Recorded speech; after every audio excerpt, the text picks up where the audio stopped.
The room smelled of expensive perfume and secrets. Gold ribbons shimmered under the soft hotel lights.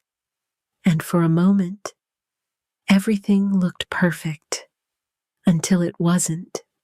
I caught the flicker in Samantha's eyes just before she spoke. That small, triumphant glint that told me she was about to twist the knife. If you've ever trusted someone who smiled while betraying you, subscribe and tell me where you're watching from. My heart didn't race.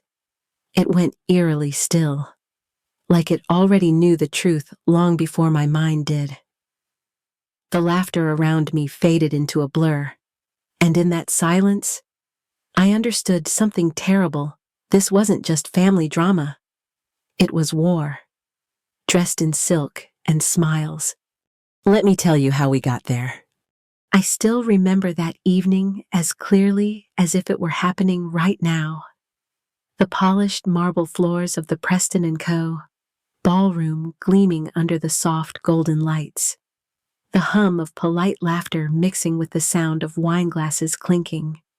I had been invited to celebrate the firm's anniversary, not as a guest of honor, but as a mother-in-law. Quiet, polite, expected to smile and stay in the background. When Samantha, my daughter-in-law, rose to give her speech, I felt proud at first. She looked radiant, confident, every inch the successful woman she had always wanted to be. But that pride lasted only a moment. With every word that followed, I felt myself shrinking in my chair. She didn't call me out by name, but the message was clear. Her jokes about old-fashioned consultants, about those who cling to outdated methods, drew laughter from the crowd. Each chuckle felt like a pin against my skin. I sat there, smiling through the ache in my chest, pretending not to notice the sidelong glances. My hands rested on the linen tablecloth, steady only because I willed them to be. Beneath the humiliation, though, something else was stirring, a calm certainty. She didn't know who she was laughing at, not really. By the time her applause faded, I knew this moment would not define me. It would expose her. But before that night, before the laughter and the sting of betrayal, there's something you need to know. Let me tell you how we got here. After my husband passed away nearly 10 years ago, I learned to build a quiet kind of peace around myself. Our home in Plano felt far too large at first. Too many rooms, too many echoes. But over time, I found comfort in the small rhythms of my days. Morning walks before the sun got too harsh, the smell of cinnamon bread cooling on the counter, a stack of client files waiting neatly on my desk. I named my company Lawson Strategic Group because it felt like keeping a piece of him alive.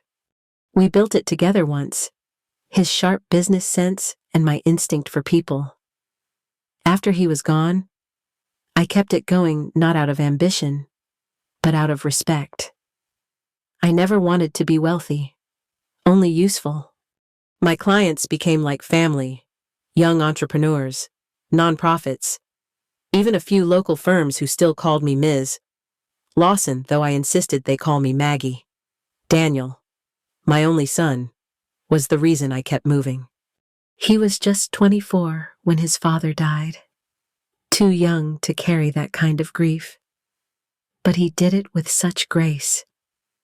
Watching him find his footing again was the purest joy of my later years. And when he met Samantha, this bright, beautiful marketing executive with quick wit and even quicker confidence, I saw something light up in him I hadn't seen since college. At first, I adored her. She was everything Daniel seemed to need: ambitious, charming, sure of herself. I remember thinking how proud his father would have been to see him so happy. But as time went on, small things began to shift. A tone here, a glance there, barely noticeable, but enough to stir something quiet inside me. Looking back now, I realize those were the first ripples before the storm. Samantha had a way of entering a room that made everyone else seem to fade just slightly. She was the kind of woman who wore her confidence like perfume, impossible to ignore, faintly intoxicating, but with a sharp edge underneath. Every detail about her seemed calculated, the sleek bun that never loosened, the soft gray suits paired with designer heels, the faint scent of jasmine that lingered long after she'd passed by. She didn't just talk, she commanded. At first, I admired her. She was ambitious in a way I never allowed myself to be, bold, articulate, and entirely comfortable taking up space. I remember watching her explain marketing trends at dinner one night, her hands moving gracefully as she spoke, and thinking, Daniel has chosen well. She made him laugh again, made him stand a little taller. For that, I was grateful. But over time, admiration began to carry an aftertaste. There were little things, small, almost harmless remarks that left a sting. She would glance at my old watch and say how vintage things had such charm, though her tone made it sound more like pity than praise. She once told me she wished she had time for hobbies like baking, but some of us have to focus on building empires. I told myself not to take it personally. Youth often mistakes confidence for superiority. Still, I felt the distance growing. Her world revolved around image, new cars, high-end dinners, the latest tech gadgets. Mine revolved around people. I built relationships. She built leverage. The difference didn't bother me until one afternoon when Daniel mentioned her firm's name in passing. Preston & Co. My breath caught.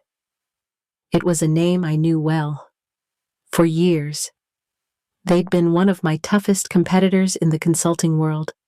That night, as I sat at my desk, looking at their logo glowing on my laptop screen, something inside me tightened. It wasn't jealousy or fear, just an unease I couldn't quite name. I realized, perhaps for the first time, that Samantha wasn't just my daughter-in-law. She was stepping into my world, and she didn't even know it yet. It started slowly. So slowly that I almost convinced myself I was imagining it. Family dinners that used to be full of laughter began to take on a different tone. The warmth was still there on the surface. The candles, the soft music, the clinking of glasses. But underneath it all was something sharp and cold. Samantha had a gift for making an insult sound like a compliment. She'd tilt her head, flash that bright smile, and say things that left me quietly questioning myself. She'd mention how inspiring it was that I still worked at my age, or how my classic approach reminded her of business strategies from another era. Everyone would laugh politely, and I'd smile too, because that's what you do when you're trying to keep a family together. There was one evening, in particular, I remember, I had baked one of Daniel's favorite desserts, lemon chess pie. He'd always loved it since he was a boy. Samantha took one bite and commented on how quaint it was, saying that these kinds of recipes were a dying art. She meant it as humor, I'm sure, but in that moment, it felt like she wasn't mocking the pie. She was mocking me. At first, I brushed it off. I told myself that young people often say careless things. But then small coincidences began to add up. Longtime clients who'd been loyal to Lawson Strategic Group suddenly pulled out, offering vague excuses about new opportunities. And during one dinner conversation, Samantha repeated a phrase I had used in a private client consultation, almost word for word. That was the moment something inside me shifted. I began to see her behavior differently, The belittling wasn't just personal, it was strategic. She wasn't just trying to outshine me socially, she was undercutting me professionally. That realization hurt more deeply than any of her jabs. Because I had loved her. I had welcomed her like a daughter. But now, every smile she gave me felt rehearsed. Every question she asked sounded like reconnaissance. I didn't say anything that night. I just cleared the table, poured myself a quiet cup of tea, and sat in the kitchen long after everyone had gone to bed. It was in that silence that my tolerance hardened into resolve. I wasn't just protecting my pride anymore. I was protecting everything I'd built, and I knew, sooner or later, I'd have to find out just how far Samantha was willing to go. It began with patterns, small at first, almost invisible unless you knew where to look. Clients who had stayed with Lawson's strategic group for over a decade suddenly withdrew without warning. Each one left within weeks of another, each one citing vague reasons like strategic redirection or budget constraints. Yet every one of those contracts reappeared under Preston & Cohen's portfolio shortly after. At first, I tried to dismiss it as coincidence. The consulting world is competitive, after all. But then I noticed something that made my heart sink. A phrase in a proposal Preston submitted to a mutual client. It was mine. My exact phrasing, from a private strategy deck I'd written months before. I remember staring at the page, the cursor blinking at the bottom of the screen, feeling a chill run through me. That was the moment I knew. I called Michael Ray, the only person I trusted to tell the truth, even when it hurt. Michael had been my lawyer and friend since the early days of Lawson's strategic group. Calm, measured, loyal. He took the documents I sent, did his research quietly, and came back a week later with confirmation Preston & Co. had been using insider information to poach clients. Contracts mirrored my templates. Pricing models were lifted almost verbatim, and one of my junior consultants had recently been recruited by Samantha herself. It's strange how pain can sharpen into clarity. I sat at my kitchen table that night, looking at the file Michael had sent, and felt two things at once: heartbreak and focus. Betrayal stings worst when it comes from your own family. But anger. I learned long ago. Cloud's judgment. I wasn't going to confront her with rage. I was going to let the truth do the talking. So I began to plan, quietly and deliberately. I reviewed timelines, collected documentation, and watched her from a distance. She was rising fast at Preston, confident, untouchable, completely unaware that her victories were built on stolen ground. When the invitation for Preston & Co. As anniversary gala arrived, gold lettering, embossed edges, elegant and self-assured. I knew exactly what it meant. It would be her night to celebrate, and mine to reclaim everything she had taken. That night, I told myself, I would stop being silent. Michael and I spent long evenings piecing the story together. The evidence came quietly, through spreadsheets, login histories, and digital trails that didn't lie. He was patient, methodical, walking me through every timestamp, every access point, every small digital footprint that linked back to my own home network. At first, I didn't understand what I was looking at. Then I saw it. Samantha's user profile. My heart stopped. She had logged into my client management system several times over the course of 2 months, always after dinner, usually between 9 and 10. Files marked confidential had been downloaded, proposals, private communications, even pricing models I had customized for long-term clients. The pattern was undeniable. She had sat under my roof, smiled across my dinner table, and used my own Wi-Fi to dismantle what I'd built. The shock was almost physical. I remember pressing my palm to my chest, feeling the heaviness settle in like a slow ache. Betrayal is one thing when it comes from a rival, but when it comes from family, someone you trusted, someone you celebrated birthdays and holidays with, it hollows something inside you. And then came the part that cut deepest. Michael found internal emails from Preston & Co. Threads that discussed transitioning my former clients, hinting at ethical concerns about my firm's practices. Lies. She hadn't just stolen from me. She'd poisoned my name to make it easier to take my place. Every rumor that had cost me business suddenly made sense. I sat in silence for a long time that night. The house felt different, quieter, heavier. I thought about the first time she'd called me Mom, about the laughter in my kitchen, about how proud Daniel had looked standing next to her at their wedding. Those memories, once warm, now felt like glass, beautiful, but sharp enough to cut.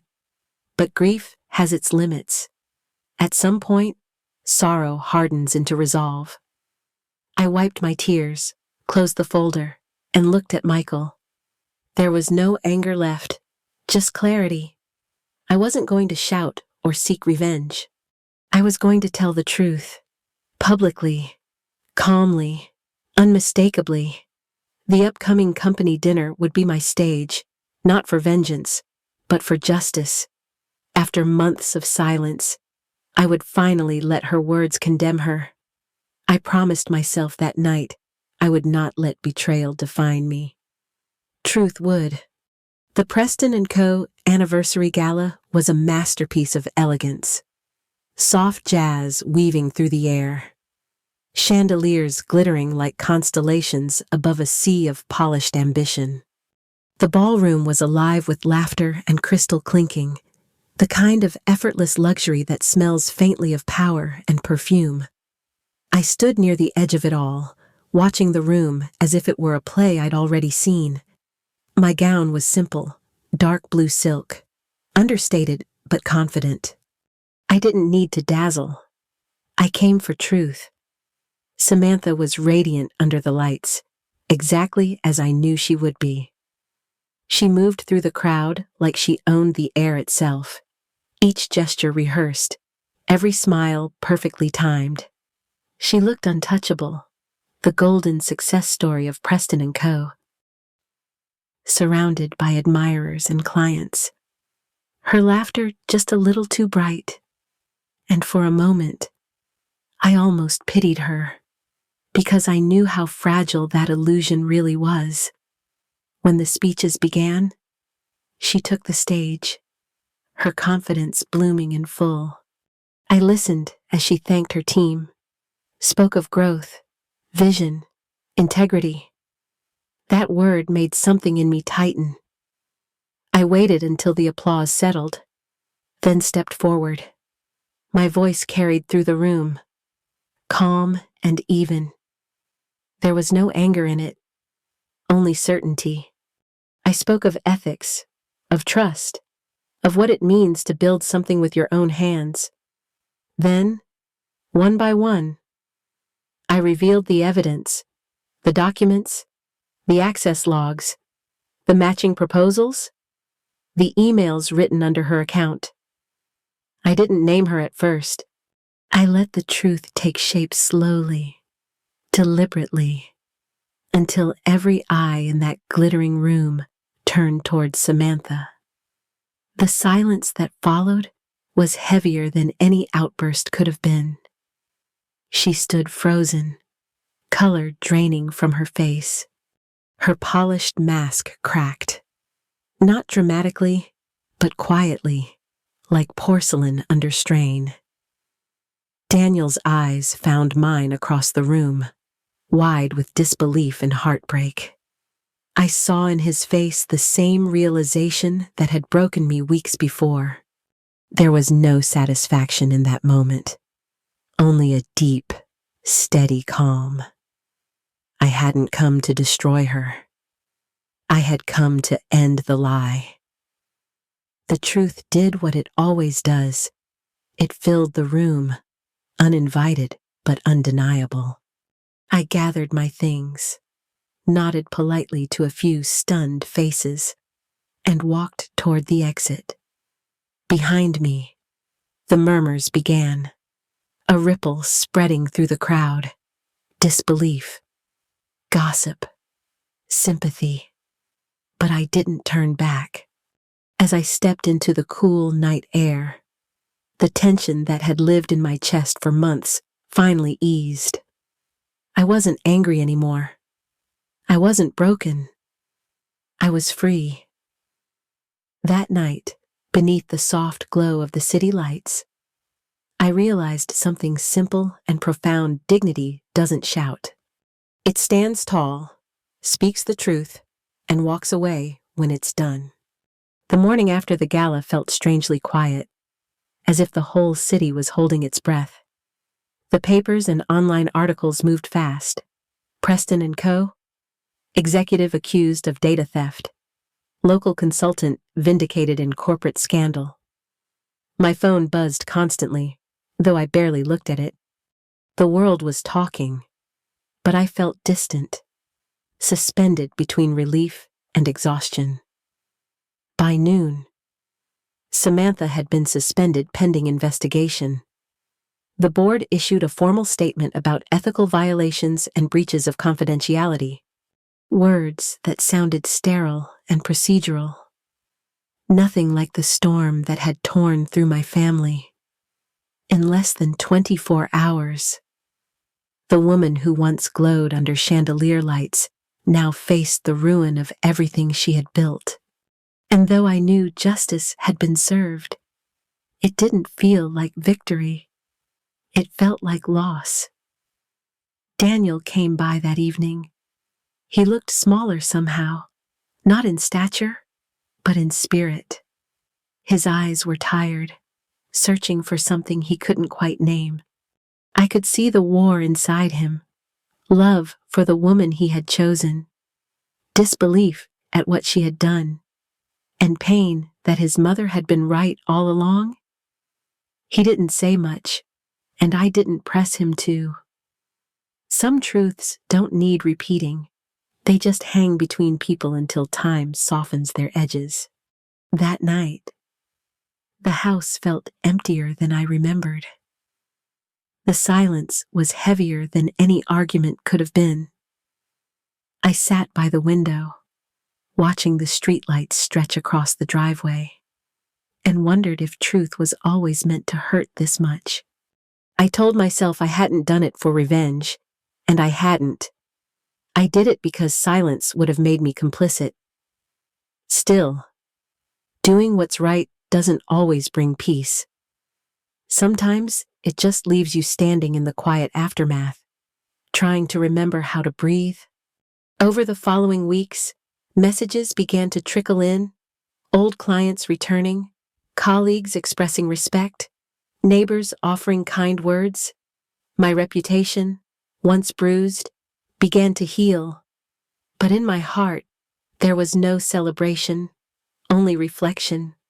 I thought about how easily trust can turn into a weapon, and how truth, once spoken, changes everything it touches. I returned to work slowly, with steadier hands and a clearer mind. There was comfort in routine, in rebuilding something honest again. Yet beneath that calm was a truth I couldn't ignore.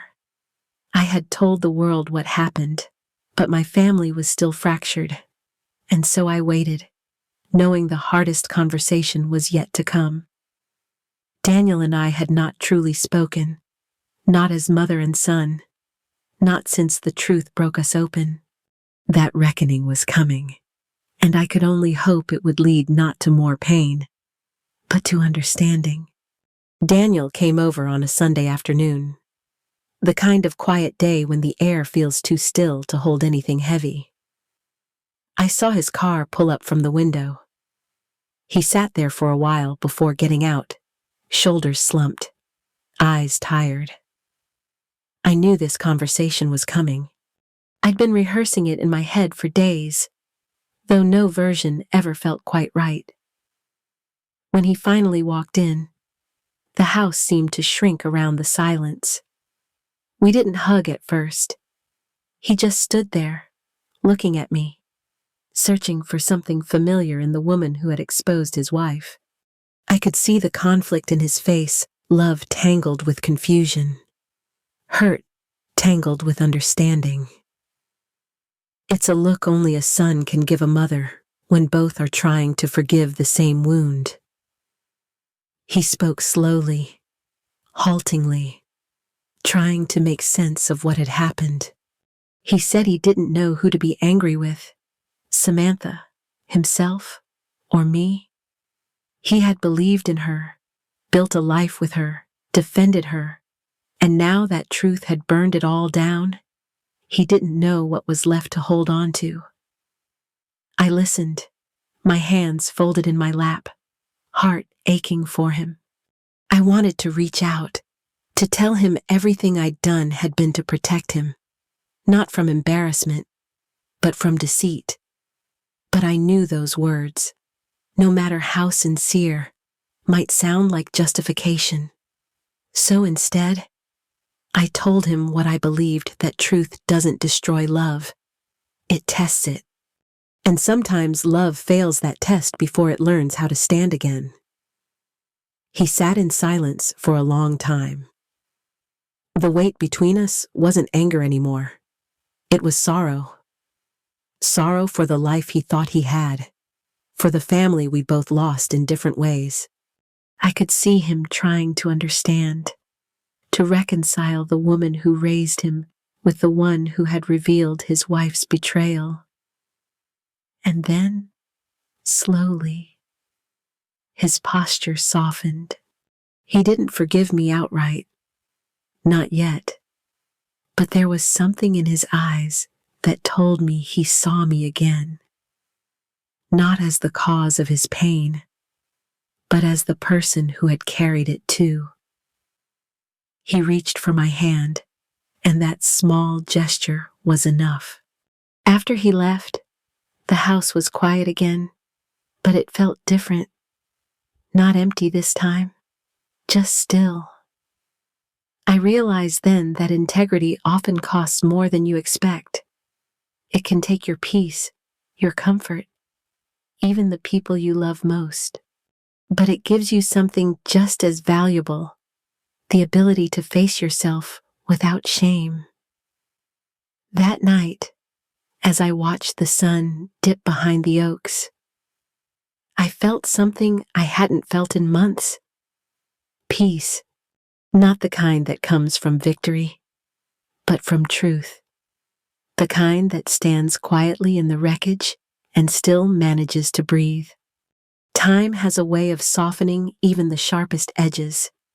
Months have passed since that night at the gala, and life has slowly settled into something quieter, steadier. The noise faded, the headlines, the speculation, the whispers, and what was left was just life again. My days have become gentler. I wake early, tend to my garden, make my coffee, and sometimes I catch myself smiling at the peace I once thought I'd lost forever. Daniel and I speak more now. Our conversations are still careful, like walking barefoot on uneven ground, but there's warmth again, fragile, real, and worth protecting. I know we'll never be exactly who we were before, but maybe that's the point.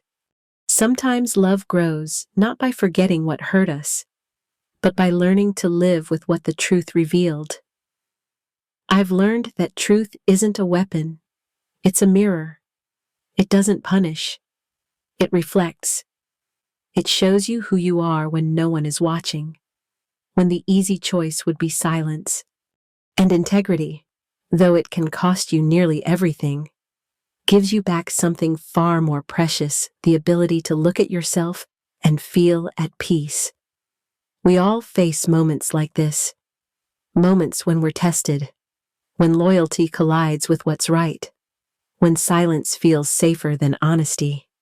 And in those moments, I hope you choose truth, even when it trembles on your tongue, because the kind of freedom that comes from standing for what's right is worth every scar it leaves behind.